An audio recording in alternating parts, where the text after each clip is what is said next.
Alright, welcome back. In this video, we're going to use our knowledge to build a simple game. The game is called the guessing game, and the way it works is like this.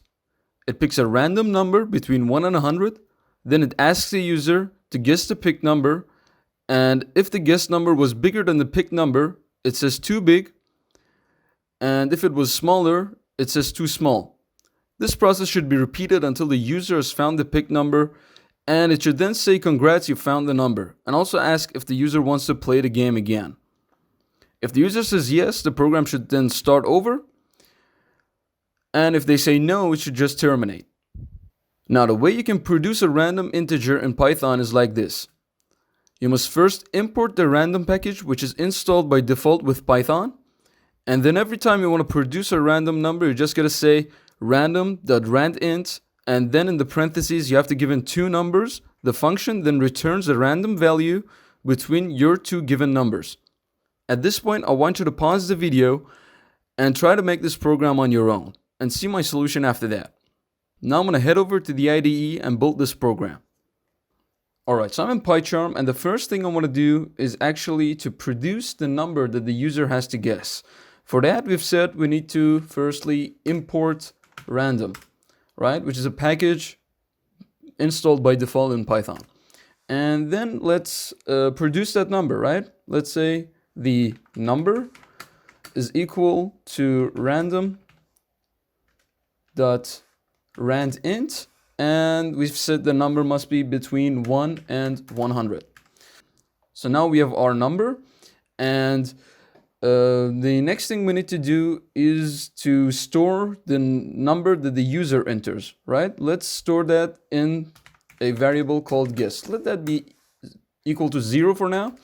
And we actually need to repeat the process of guessing until the user finds the number. So we say while, and the condition must be while guess is not equal to number, right?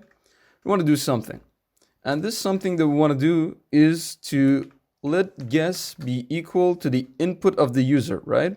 To the integer of input, as we've seen before, integer of input, and the message we want to show is guess the number, right?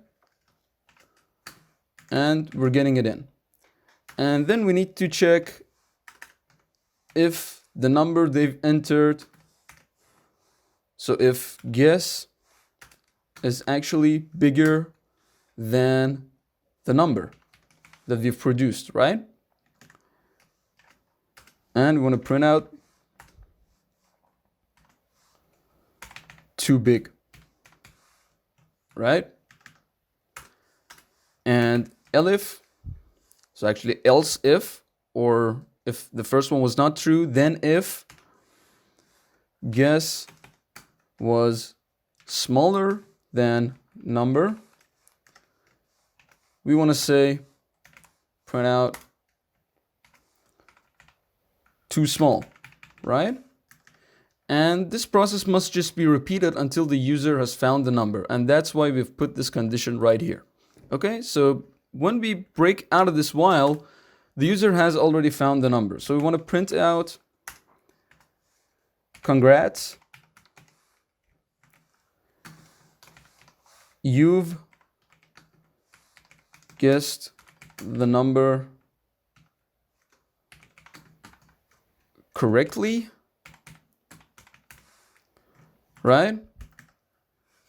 And that's pretty much it. That's pretty much the logic of this game. So let's give it a run and see how it works. It says guess the number, let's say 50. It says too big. Let's put 25, too big. Let's say 13, too big. 5, too small.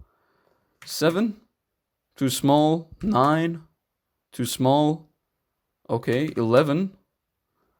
11 was the right number. So at this point, the program should actually ask whether or not we want to play it again. And if we want to play again, it should just start over, right? So actually, this entire thing must be in a while loop, right? While we want to play, okay? So let's say while, and let that actually be equal to true, right? let's say while true, right? So the process is repeated all the time, okay? And shift everything in. So this process is always being repeated. Every time we finish the game, every time we guess the correct number, it just starts over, right? But at the end, we actually have to do some conditioning, so that's not the case, and it actually asks the user whether or not they want to play, okay? So let's store that data from the user in a variable called repeat, right? Repeat. Let that be equal to the input, right? We want to get information from the user, whether or not they want to play. And the message we want to show is, do you want to play again? Right? And they enter something, they enter some value, some words, I don't know. And that is going to be stored as a string in repeat, right? Next up, we need to check if that stored data from the user, so actually repeat, right, is equal to things that we are checking for, right? One of them is n, or repeat is equal to no, actually with the small o, or repeat is equal to small n, or repeat is equal to no, capitalized, or repeat is equal to, well, what else we have? Say small n and a big O, which is the other way. I think we have all the cases. So that's every possible way for the user to say no, right? So if they say no, actually what we want to do is that we want to print out exiting the game, right? Exiting the game. And we also want to print out see you next time, right? See you next time.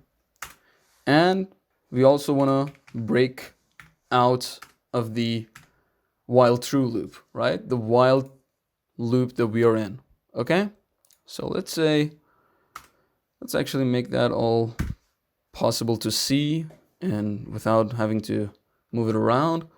And let's give it a run and see how it works. I guess we must not have any problems.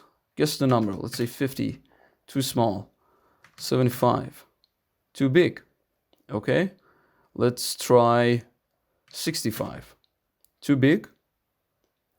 60, too big. 55, too small. 57, too small. 58.